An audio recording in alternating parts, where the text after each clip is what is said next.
No, hold on. Go. Welcome to the second episode of the Scullery Department. This is a new podcast about contemporary politics in South Africa. My name is Judith February, and I'm here with my fellow podcasters, Ebrahim Fakir and Sean Jacobs. For those of you who missed the first episode, here's a little bit about us in turn. I'm Judith, as I said. I'm a lapsed lawyer, and I write for the Daily Maverick in South Africa, and I'm based in Cape Town. Ebrahim?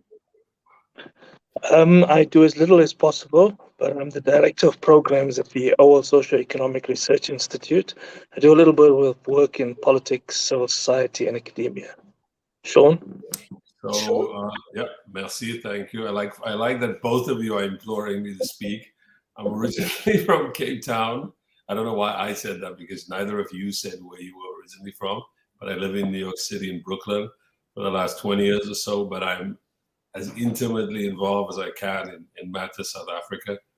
And I'm an associate professor of international affairs at the New School. So, thanks, Sean. Do you want to talk a little bit about how we got to the name the Scullery Department, apart from the fact that you bullied us into it? But now, submissive, we actually love it.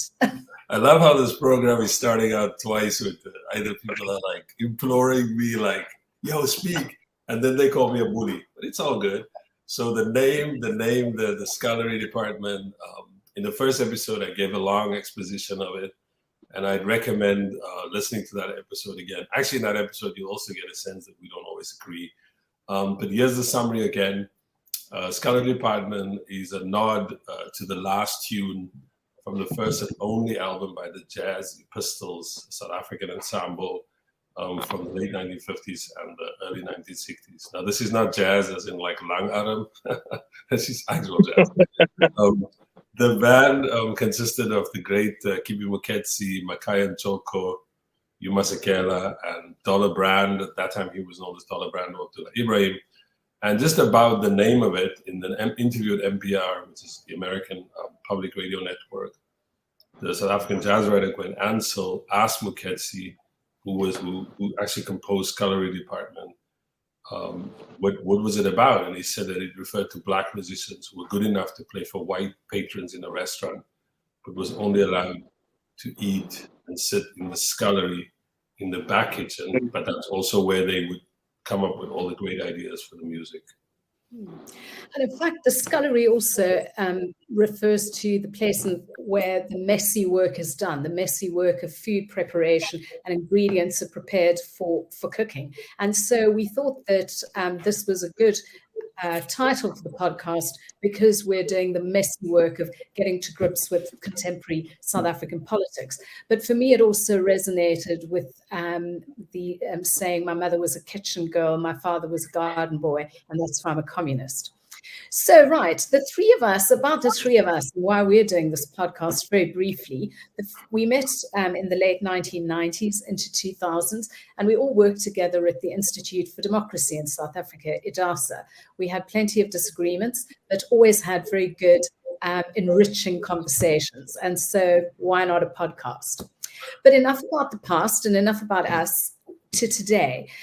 We decided in our first episode that we'd start every episode by highlighting something that each of us have read over the past 2 weeks that caught our eye, which has resonance for South Africa, something of interest and related to the topics that we traverse in this podcast series. So I'm going to turn to Ebrahim and Sean to tell me what caught their eye this week. Ebrahim, you go first.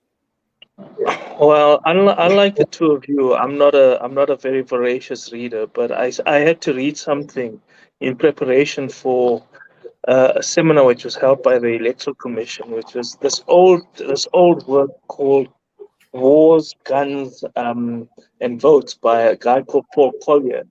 And the reason I was reading this was looking at how countries which are sort of poor or underdeveloped, engaged in conflict, engage in the process of democratic government, but also getting democratic government elected or unelected, as the case might be, and the kind of conflicts which are animated by political contests and so on. And we know that there's intractable conflicts in some parts of the continent. His argument partly was that as there's greater stability, there'll be a new dawn of democracy. I'm not entirely sure that's the case. The reason why I was that interested is, I mean, and I know one local, I want to call it a rag, but it's online, reported stuff that I said at the seminar, saying that I said that there will be political conflict come 2024. Of course, that's partly true, but it's a misrepresentation of the logic of why I said what I was saying. Is, the parliament is supposed to come up with a new electoral system. They haven't yet. They've got a extension from the Constitutional Court until the end of this year, and it's likely that you'll have a system which the IEC will be ill prepared to administer and manage, and parties, given how conflictual they are, and I would say even immature they are, the potential for increased complaints, objections, etc., is high, and that's the reason why I was sort of trying to look at this text for kind of threads which run through the past. I was thinking about Kenya in 2008, 2009. Before they had a new constitution, new political dispensation, and so on.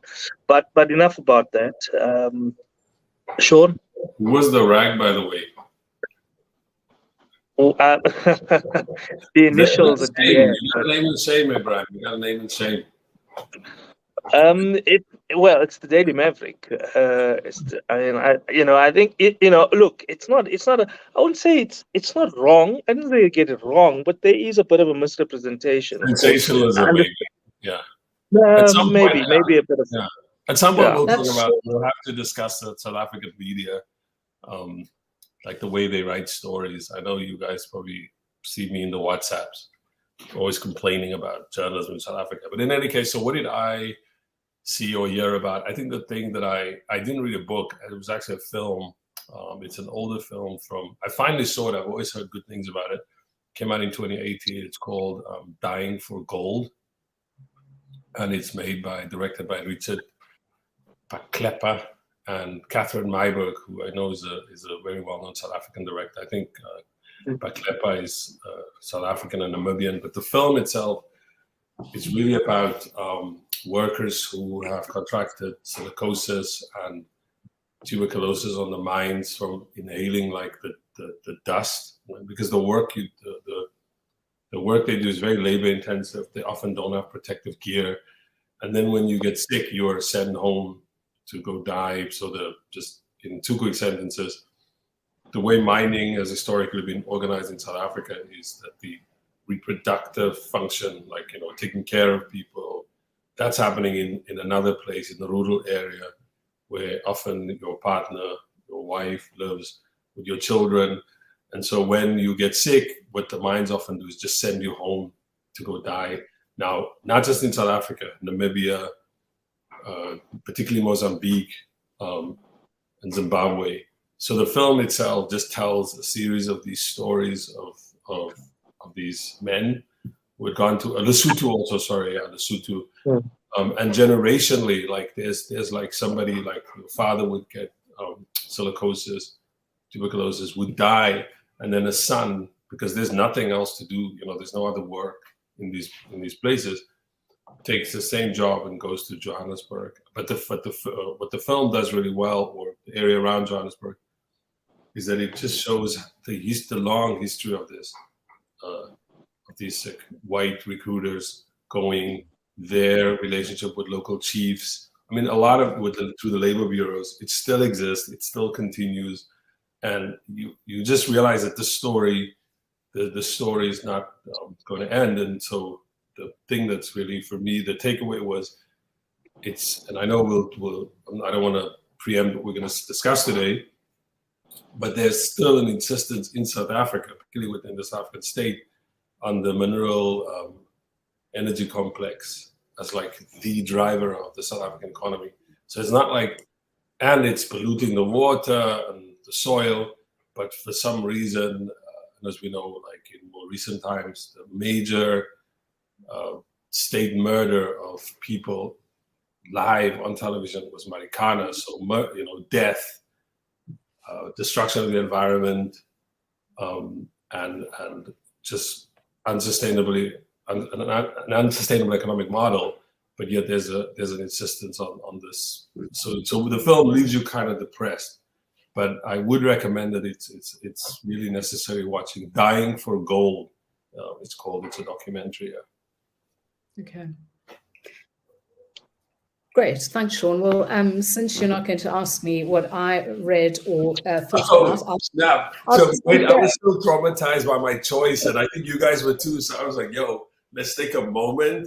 And in that moment, there was no such thing. I'll just keep going. Wow, you're cold. You're cold. Okay.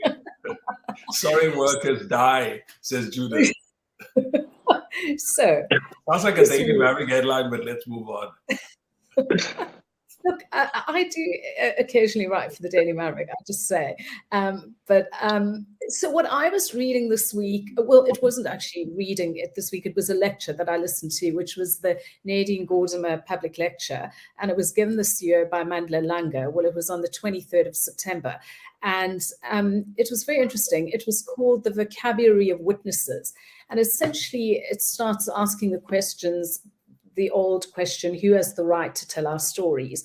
Or can a white writer write about the Black experience, or vice versa? And I thought that Mandla Langa has dealt with it with sensitivity. He talks about Gordimer and the way he discovered her as a young reader. And also, I mean, the thread throughout the lecture is about the importance of words, of reading, of books, and how his encounter with that reading at an early age challenged his view that, in his words, white people were incapable of introspection. And he says that for them, he then believed that there wasn't that possibility of doing what James Baldwin called wrestling with the conscience and the snarling loneliness of the midnight hour. What a great quote that is. And he talks about the way in which Gordimer says that the fact that we share the land, and we'll come to this maybe in another podcast, means that we know more about each other than we may care to admit. And he talks about all of us as witnesses to what is happening, the storytelling that is going on in our country. And it's fascinating because he calls on all of us to be witnesses, truth tellers, activists, storytellers. But part of, he ended off the lecture by saying that Gordimer and others would be alarmed at what he calls the incoherence of language today. And the language, he says, we should shudder at the language of xenophobes and the language of those occupying seats of power. And he calls it, also he talks about the irony and obscenity of whites opting out of the new South Africa. So it's a fascinating lecture. It's given in a very sort of lilting manner, and I enjoyed it. So just to say to all our viewers that we are going to be putting up links to everything that we mention in the podcast. When we post this on YouTube, we will be posting links to these articles so that you can follow them up if you like. I have a Mandla Langa story, but I'll tell it another time. But I just wanted to quickly make a quick sort of add-on to what you're saying. There's and this is not to plug another project that I'm part of, but I will. Africa as a Country, and there's a really good article recently on there written by Zoe Wickham, who's a South African journalist, very, very kind of proper. For me, like one of the best. Still alive, lives in Scotland, and she reviewed Damon Galgut's book, The Promise, which is about land, and one of the characters is a silent Black character that never speaks. And most people critiqued Damon Galgut for the silence of this Black character, but Zoe does an interesting reading of this book, basically saying she thinks she understands why most Black South African readers appreciated the book, while many white readers were turned off by it. So we'll put the link in the description on YouTube, and when we put up this might be the first one where we'll also put up the podcast version, the audio version. So we'll put it in that description too. But in any case, I just want to plug that also. I'm like the silent Black character. Not for long. And there's no Damon Galgut on this podcast. But by the way, just on that, that was a brilliant review by Zoe Wickham. I think it was excellent. And that silence, which also she was saying that in the London Review of Books, for example, when they were critiquing Galgut, or the Promise, writers overseas, reviewers didn't get the silent black character either. They couldn't understand why he wouldn't give her language. And so it's an excellent review. And in fact, a lot of the Lunga lecture actually reminded me and tied in with with that piece and the Promise. So that's a very good connection. Thanks. Right, but we're not here to talk about books. I mean, we're here to talk this week about our beleaguered president, or maybe not. So this week we want to talk about more broadly political leadership in South Africa, and in particular, President Cyril Ramaphosa's leadership. So we've gone from Tumamina to Phala, and the three of us obviously will have different views on how we got here. And so part of this podcast series is also about situating debates in their right context, because so much of contemporary South African debate, or what passes for it, sometimes it's just a few characters in a tweet, is ahistorical. So where we are is, to state the obvious, after all, a direct consequence of decisions taken in the past, linked to our transition to democracy and what went before. So, Sean, I'm going to turn to you first, because if I remember correctly, when we were working at IDASA, you caused a headline by coining the phrase, when referring to Mbeki, the imperial presidency. And if I remember correctly, there's a Howard Barrell connection, but you'll rectify me. So why don't you start by putting Ramaphosa in context for us? As you like to say, South Africa is not unique, and certainly the ANC as a liberation movement and government is not unique. What we see here has happened before. So contextualize Ramaphosa's presidency in that light. I mean, that's thanks for putting me on the spot for old headlines. That was actually in a magazine called Siaya, where that was originally. Yeah, that was in IDASA magazine.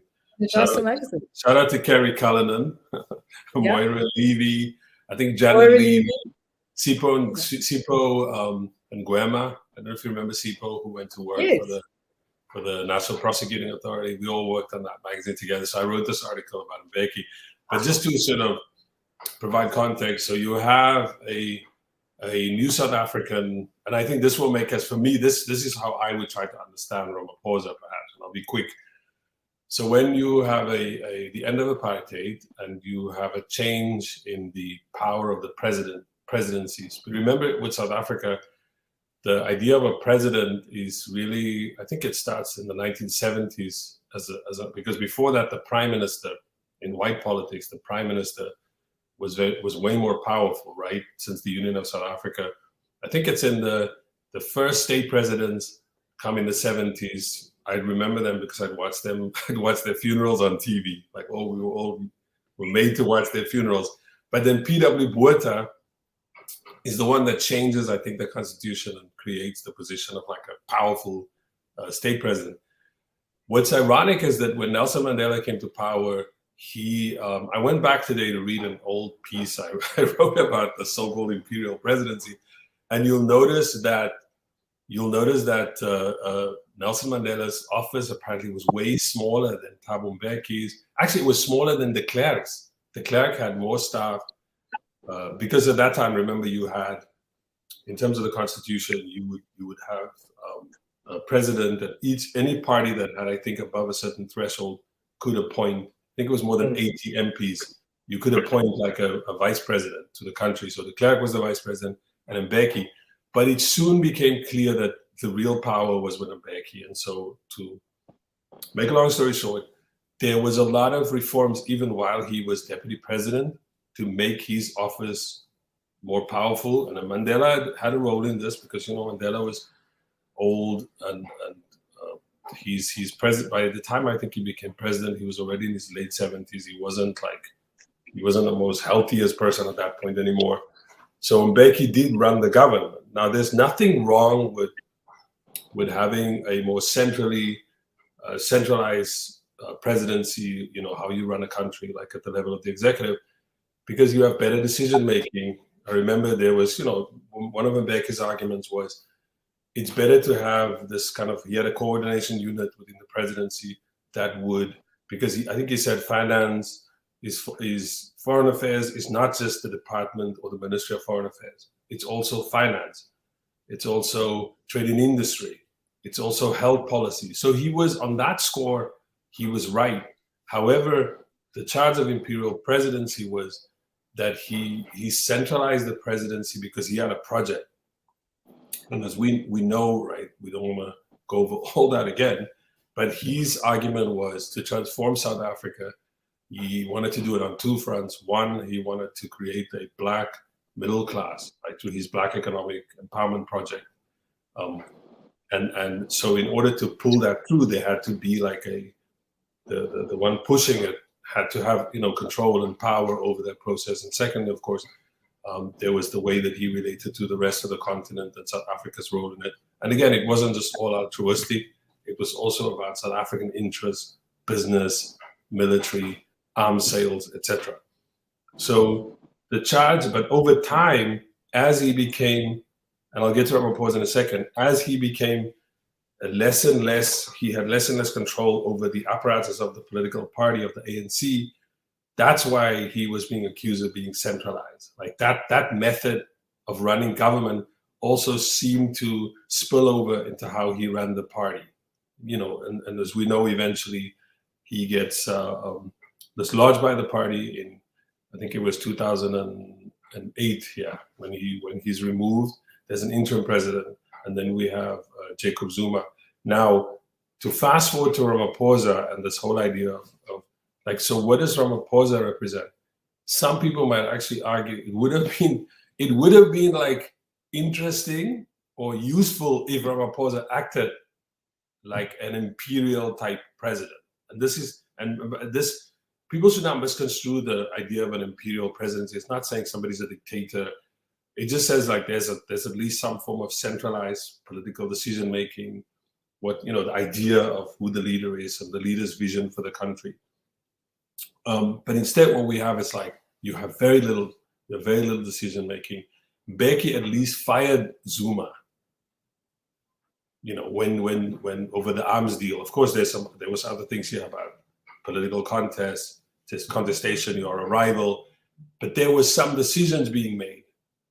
He had a vision. I don't necessarily agree with that vision of Black economic empowerment as this model, this kind of class project. I don't agree with that project.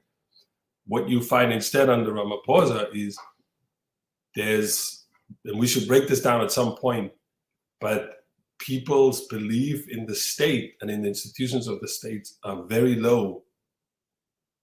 That the state doesn't deliver, that it's mostly experienced a perception of it as corruption, this whole idea of like state capture, just meaning that the state is corrupted.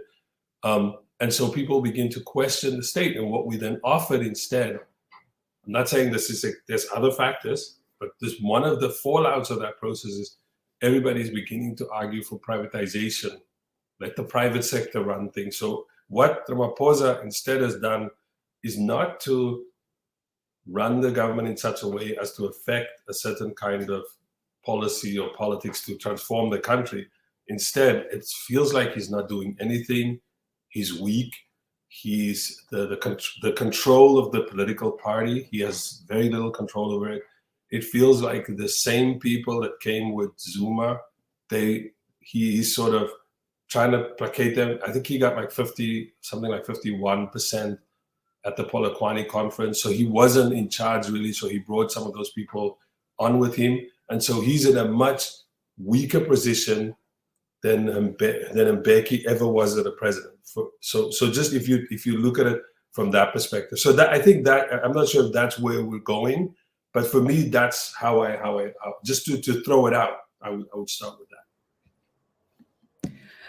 Right, thanks, Sean. I mean, Ebrahim, do you want to maybe talk about, because it's interesting, Sean, that you talk about the way in Mbeki's role as deputy president and then as president. And I'm wondering if not enough time is actually spent on Cyril Ramaphosa as deputy president and then his election into the ANC presidency. In other words, the kind of more recent history, which we don't really delve into, apart from saying is, well, he was deputy to Zuma, he knows where the skeletons are hidden, and he was part of capture and cover up, which has always struck me as a bit, there might be truth in that, but something a little bit more thoughtful is needed when looking at that, at his trajectory into the presidency. Yeah, I mean, I think the trajectory is really complex, but there's a couple of things that Sean was saying that struck me. The one is a throwaway, and that throwaway is that, remember in 2002, Ramaphosa had kind of exited the political scene, Sean, and had become a beneficiary of the very project that you're talking about with, Thabo Mbeki's class project, right? And think about what Ramaphosa acquired at that stage. So that's the first interesting observation. The second is, remember also Thabo Mbeki, through the late Steve Tshwete, who was Minister of Police at the time, accused Matthew Phosa, Tokyo Sekwale, and Cyril Ramaphosa of wanting to have him ousted. So this kind of suspicion and your suspicion about your comrades kind of runs very deep. But there are other things, Judith, that are important too about Ramaphosa, even around that period. I mean, one of the most spectacular failures was NAIL, the New Africa Investment Limited, which partly he was a beneficiary of because of this whole business compacting, which was happening outside the political compact, right? So the contemporary history is not just about him being deputy president. It goes back a little. I mean, Sean, I know, was interested in talking about him as a unionist, and we'll probably come to that because I think it's interesting. But just think about some of the failures in the contemporary history when Ramaphosa was a big captain of industry. And there's a reason why I'm harking on this, and I'll come to that in a moment. So first, he's a beneficiary of this thing. Second, he becomes a target of someone who's in power, needlessly, it appeared at the time, and may still be needless. Also, Tshwete is targeting, because of Mbeki, may have been moot, but I don't know. We don't know.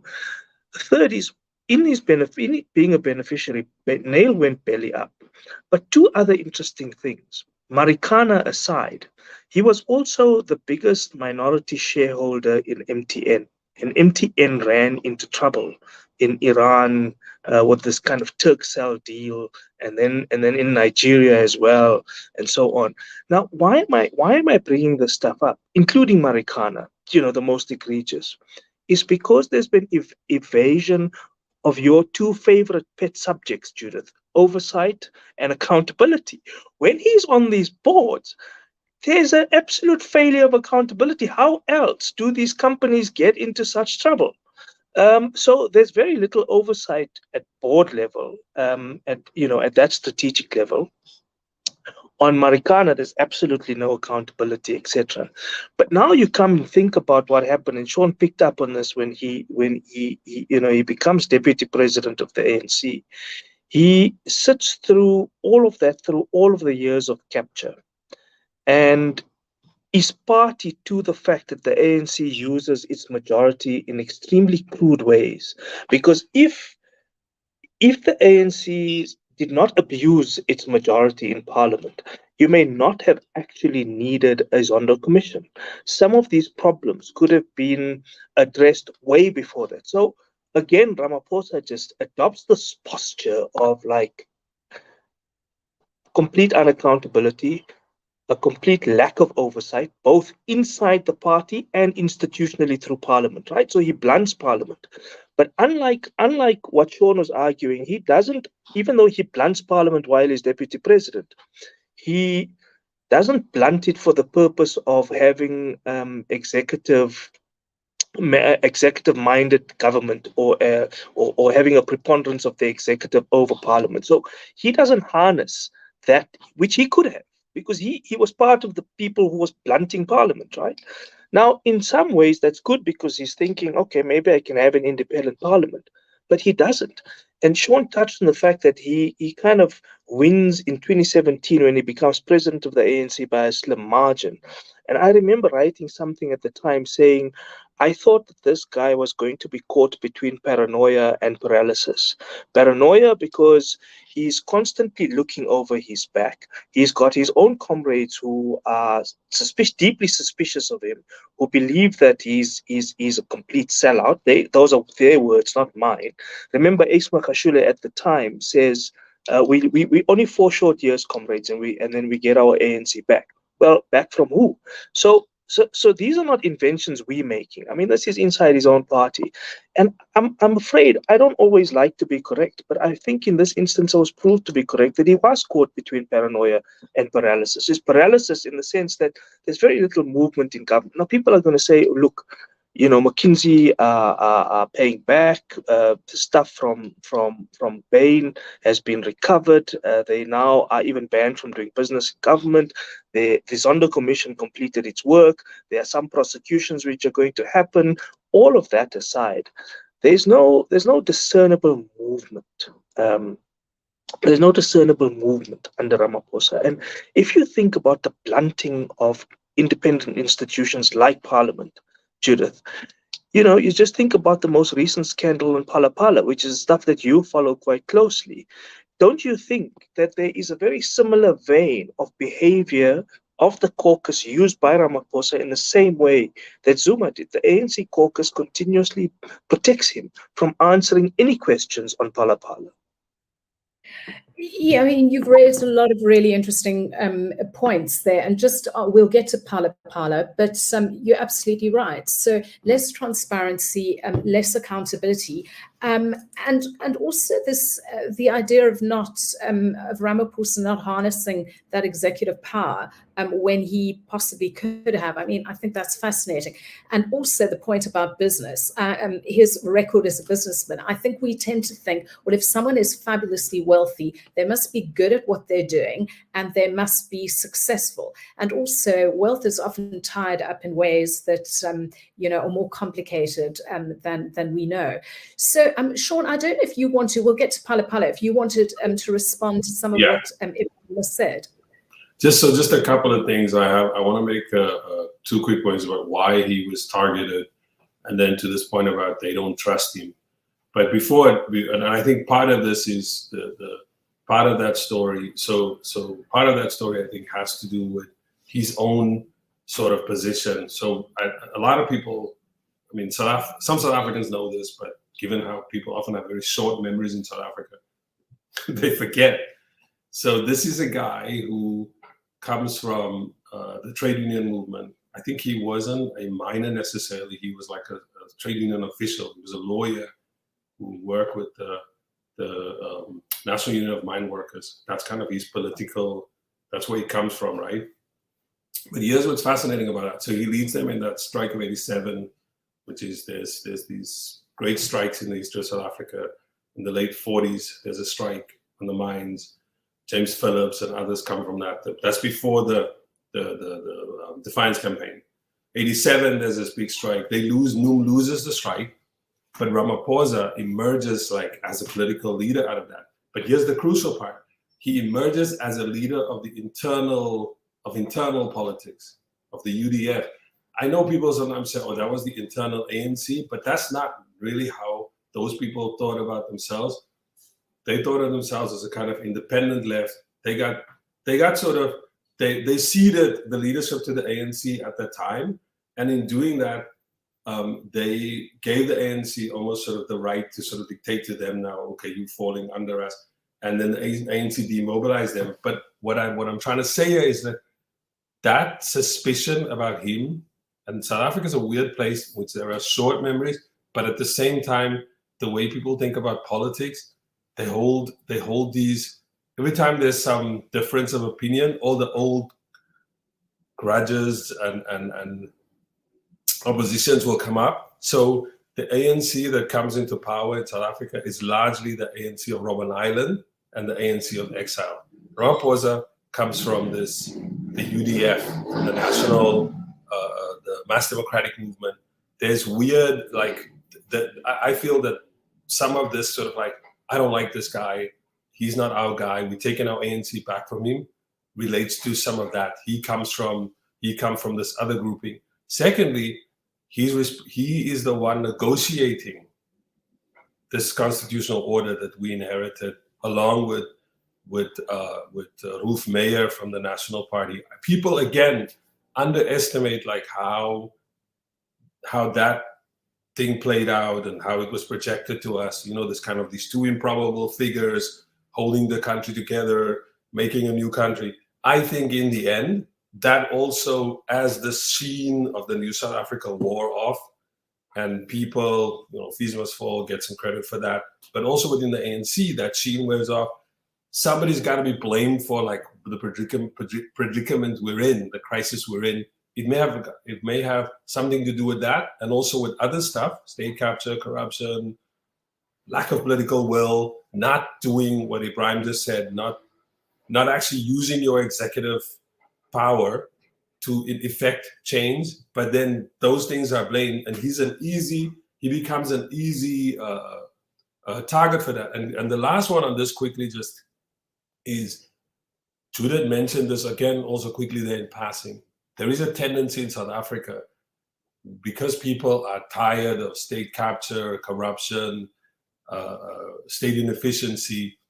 So there's a lot of this writing that you'll see, particularly, I don't want to bring on Daily Maverick again, but you'll see like a lot of the popular publications in South Africa, Fidel Hafaji and others, going on about appoint experts, appoint these technocratic experts, people who are not. There's a character now, I think he runs around in Cape Town. He funds political parties for this Cape independence, but I also think he funds Operation Dudula's people, or he's close to them. I forgot his name. He's like a businessman. He also released something where he said, let business people run the government. So there's a part in which within the ANC, there's also these people there, they talk left, but they're in fact business people already. They also want to capture the state. It's a form of accumulation. But they like to say, they want to taint their opponents with that brush of like, you're from business.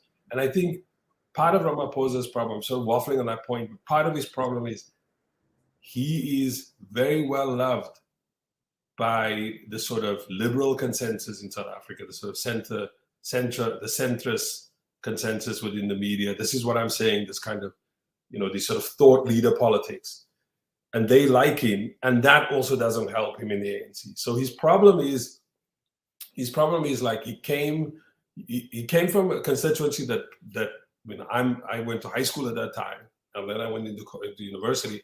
That was the constituency that I identified with, right? Not how Robben Island was sort of mythical, right? But the cut and thrust of making democratic politics was those people. He came from that. But the ANC that came back, they didn't trust those people. I think that's one part of it.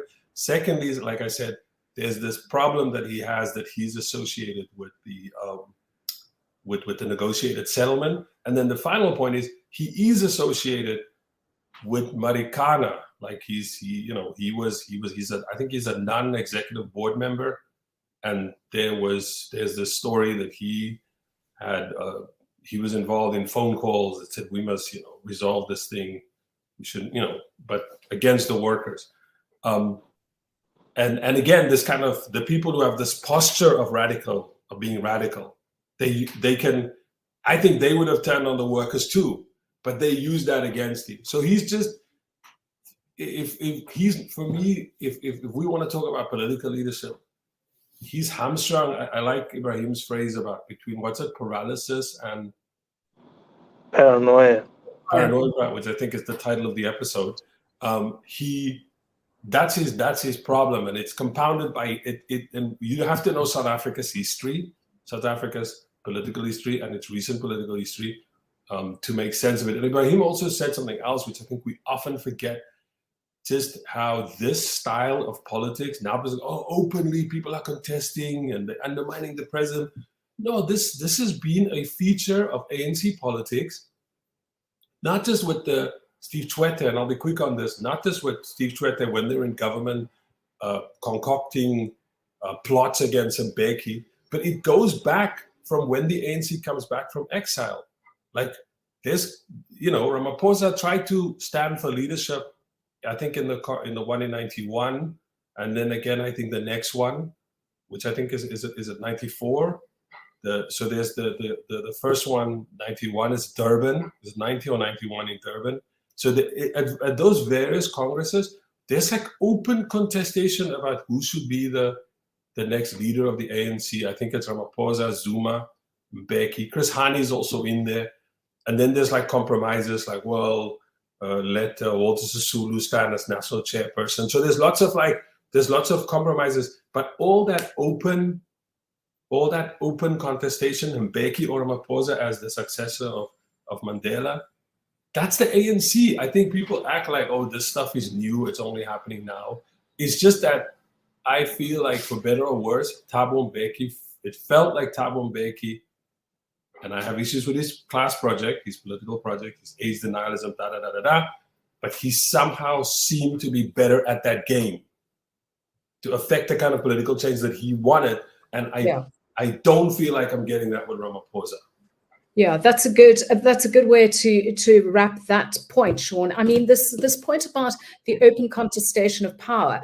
Well, exactly. It was ever thus, right? And I think where the problem arises is that the media follows it like it's like a sort of blood sport. Every day there's a different headline. So today it's S, he's going to be the next president. Then it's Didi Mabuza. Then it's heaven knows who. And so at the end of it all, you can't keep it straight and everything's falling apart. Where actually all of those things are untrue, or they're just way off the mark, right? And we're not supposed to be following it like it's a blood sport, or you're following numbers on a sheet, a score sheet. So that, I think, is unhelpful.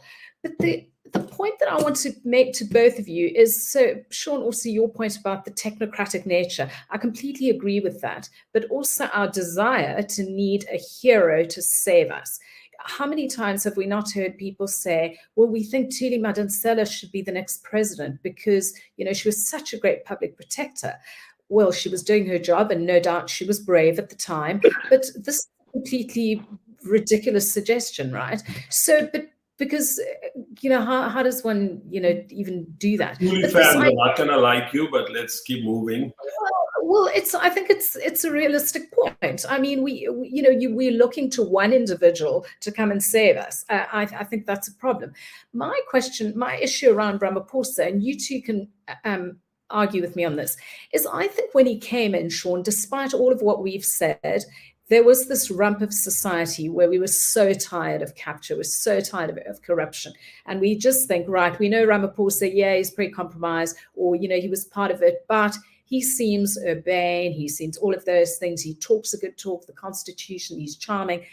But there was a rump of goodwill, which he seems to have squandered, from activists, from business, and business is a player, whether we like it or not. And I'm not suggesting you guys are saying anything else, but from the rest of us who want to see this thing work, right? And then he just kind of defaults to party. And that, to me, I think has been so frustrating, because is it not so that you could try to harness that kind of activism in society and that support to squeeze out some of the people within your party who actually want to destroy you, and form a better politics, a more people-centric politics? But he just seems completely disinterested, crudely put, in us, and very much interested in going off wearing a Litsema vest and staring at a pothole because his party wants him to do that. And that, to me, I found frustrating. But you two can weigh in on that before we talk about broader issues of leadership. Ebrahim? You're on mute, E. Famous words. It's 2.5 years and I still haven't got used to it. I'm not anti-Ramaphosa, even though it might sound that. I'm just frustrated. And I'm frustrated because that you must choose between the ANC and the country. Now, of course, it sounds like a false choice, right? And the reason why it was termed in that way was to say, we understand that you have to take care and you have to cater to interests in your party, constituencies in your party, or even factions, if you will, but you can't be overly differential to them.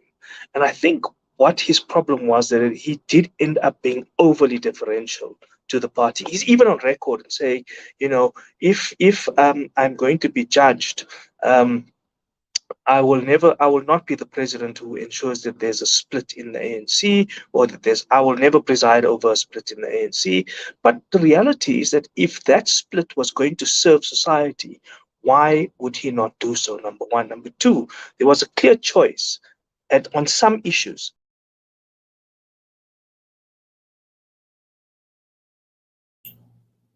Hopefully he'll be back in a minute. We seem to have lost we seem to have Ebrahim. lost Ebrahim there for a second.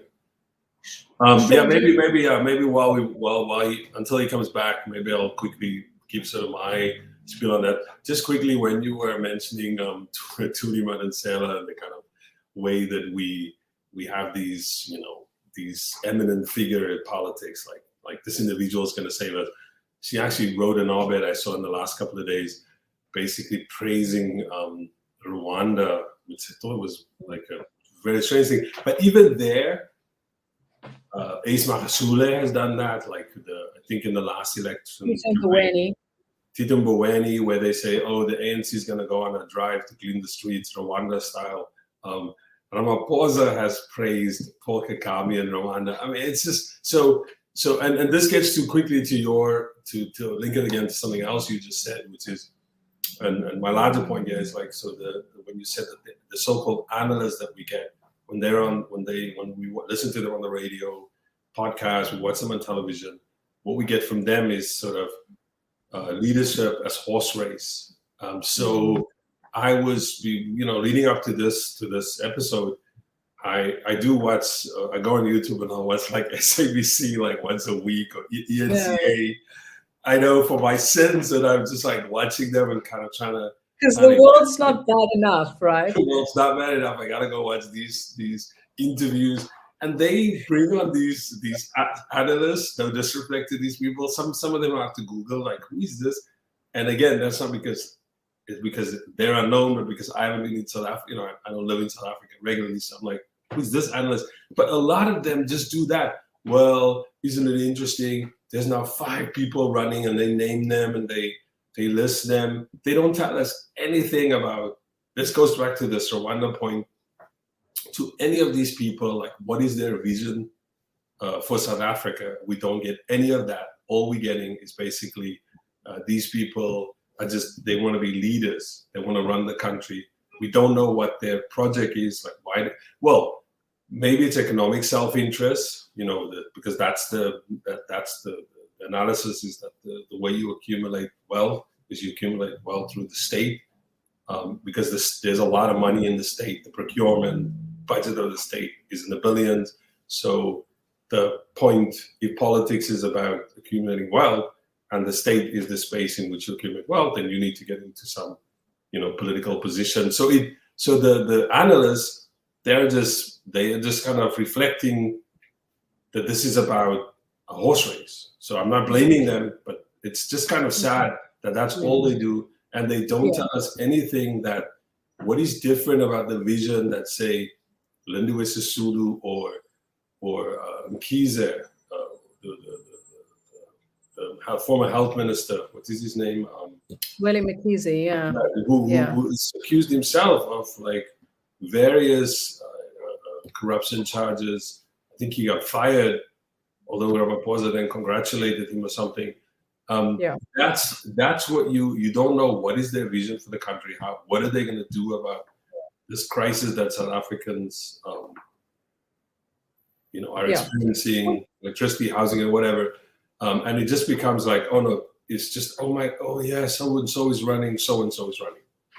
Yeah, it's not an issue-based debate. And look, I mean, I think that we'll come to this later about all of our role in this, shaping this debate. So I don't know what's happened to Ebrahim, but we'll just soldier on. But so, I mean, Sean, I think the interesting points about Ramaphosa as a unionist, I mean, he, the idea that, he wasn't a a mine worker, but a lawyer who was acting within the framework for mine workers. But I mean, were we sort of naive in thinking that would influence his politics as president? No, I mean, not necessarily. The leaders you get, they can't fall out of thin air. They are going to be products of like a particular political environment, right? So I think the sense, maybe there's the naivety. It might be that because the first generation of leaders that took over from, you know, this like horrible legacy of like kind of racism and white supremacy, and you know, basically like what a lot of white South Africans often don't want to come to terms with is like that was a dictatorship. By the end, it was Pinochet levels, like Botha and National Security Council, de Klerk, and you know, and with their junior partners, like indirect ruling through the House of Representatives and various Bantustans, and running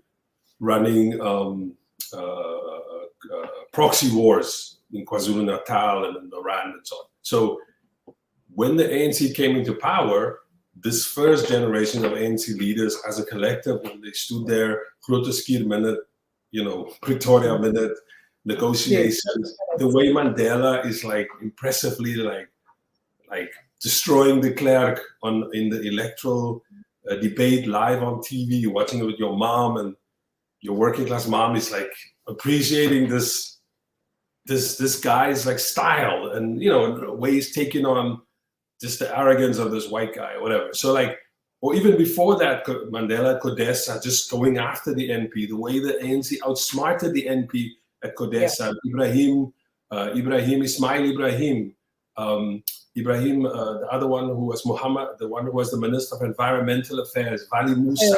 So that kind of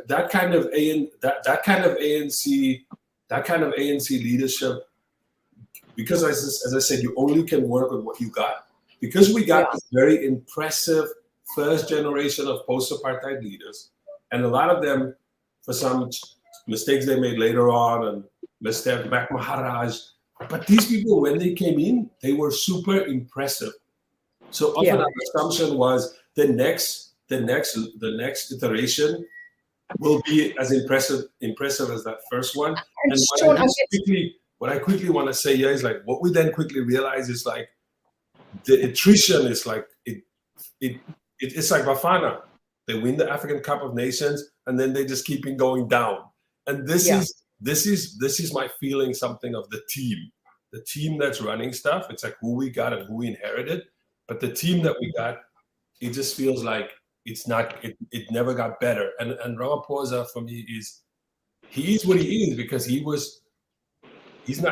can't just come out of nowhere and do something different, because he's part of that project. Well, Sean, that's a perfect way to segue towards the end of this program. And I realize we haven't even talked about Phala Phala and the current crises, but in a sense, I think those are less important. And I was wanting to focus us on Doris Kearns Goodwin's book, Leadership in Turbulent Times, came out in 2018. And she looks at the leadership of Abraham Lincoln, Theodore and Franklin Roosevelt, and LBJ. But the question she asks is, do the times shape the leader, or does the leader shape the times? Right, and which is also, it ties to Marx's men make their own history, but they don't make it as they please. They do not make it under self-elected circumstances, but under circumstances existing already, given and transmitted from the past. So it seems as if what we've been talking about has been exactly that. And before we get to kind of the last bit on Phala Phala and what's happening in day to day, Ebrahim is back, having suffered some technological challenges. I'm not sure if we can blame ESCON, the ANC, but any comment on that? It was the Ramaphosa faction. They don't like what Ebrahim is saying. Yeah, Yeah, I think the kind of suspicion and hysteria and conspiracy eventually got me. But regardless, look, I don't, frankly, I don't think everything is Ramaphosa's fault, but there are a couple of things which are his fault. A is deference to the party, which is where when I think I said that and people didn't like that. I think there's over deferential sort of abeyance to the party and to certain players in the party, which has hamstrung him as a leader of government, because that's the tragedy, Sean. Open contestation is a feature of ANC politics. The problem is once it infects government and governmental administration, it becomes a problem. So I think that's the first problem. The second problem, even though everything is not his fault, he has not been as decisive as he should be on some things. And particularly here, I'm thinking about economic policy. This is a guy who I think was in the leadership of the ANC, the early cohort that Sean was talking about. And they incepted the RDP. At some point, I think we might get Jay Naidu in and ask what the prospects of having an RDP in a second term of Ramaphosa might be. I think they could have had an RDP or an RDP type approach much sooner than waiting for his second term, if ever there's going to be one such approach. So everything's not his fault. He inherited a lot of problems. He had to undo them. But there's certainly things that he was way too lackluster on. And I think that's my major disappointment in him. But Judith, to come back on the issue of the executive vis-a-vis parliament and his use again of the ANC's majority to shield any kind of probity on Palapala, which is a big issue. You can't run away from it. I mean, I know you're saying it's not our major concern. I think it's a massive issue because it speaks to the heart. That's what I said. I mean, that's not what I said. I meant that how the past informs the present is kind of what we were talking about now. And this lack of accountability is probably, one can go back to the past. I think Palapala is a major issue. But carry on, Ian. No, I mean, that's where I'm going. Yeah.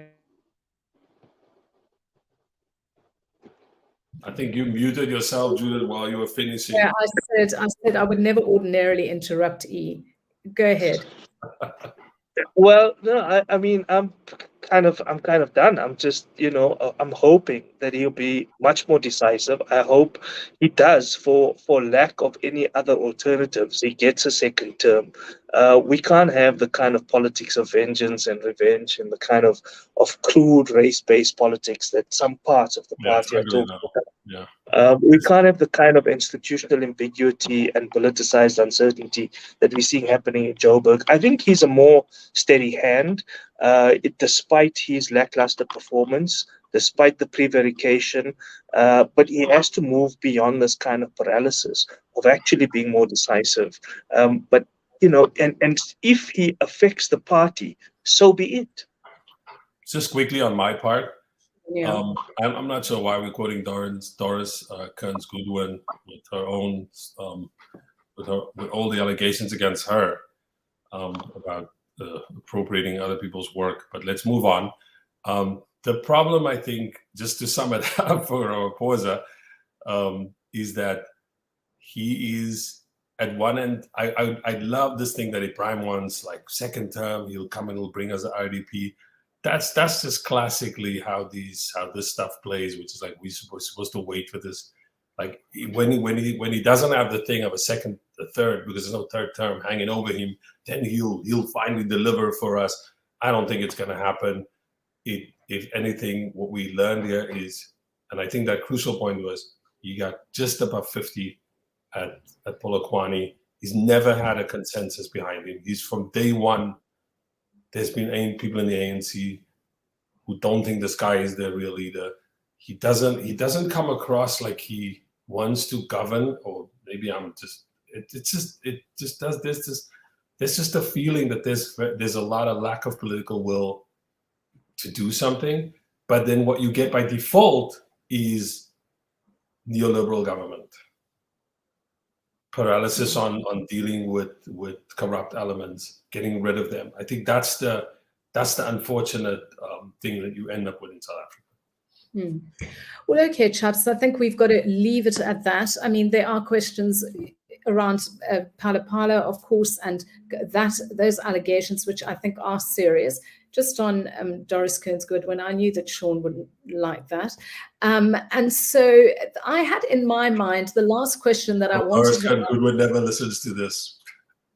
She won't. Is that Google herself, maybe, I don't know.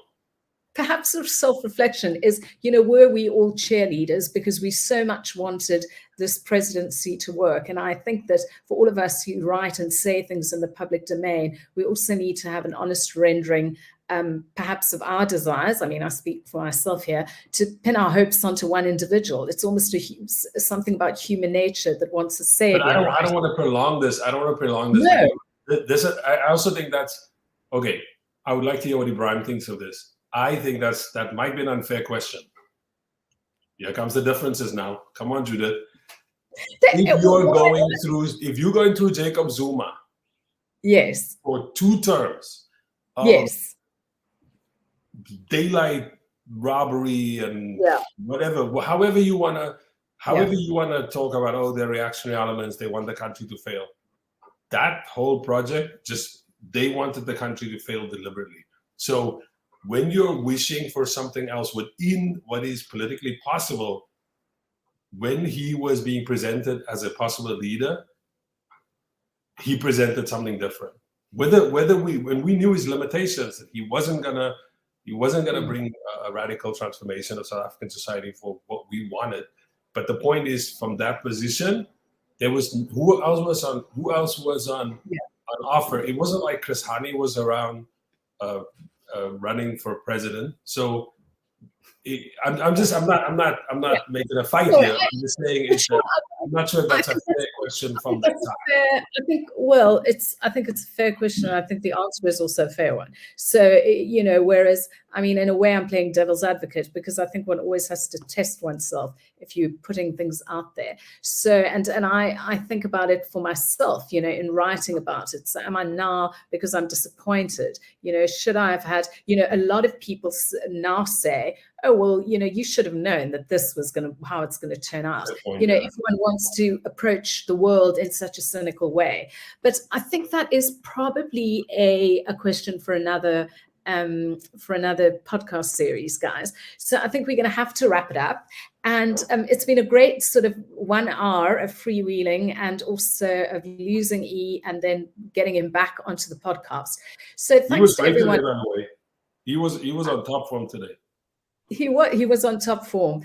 As the temporary host of this program, I keep being interrupted by these two, but you'll bear with us. So thanks everyone. Okay, I see where this is going. To episode 2 of the Scullery Department, and you will find this on YouTube together with the links to all of the articles and books that we've mentioned on YouTube, and you can also watch out for our clips on Twitter. Please feel free to leave your comments. We'd like to hear from you, and also if you think that there are any topics we might be able to discuss in the future.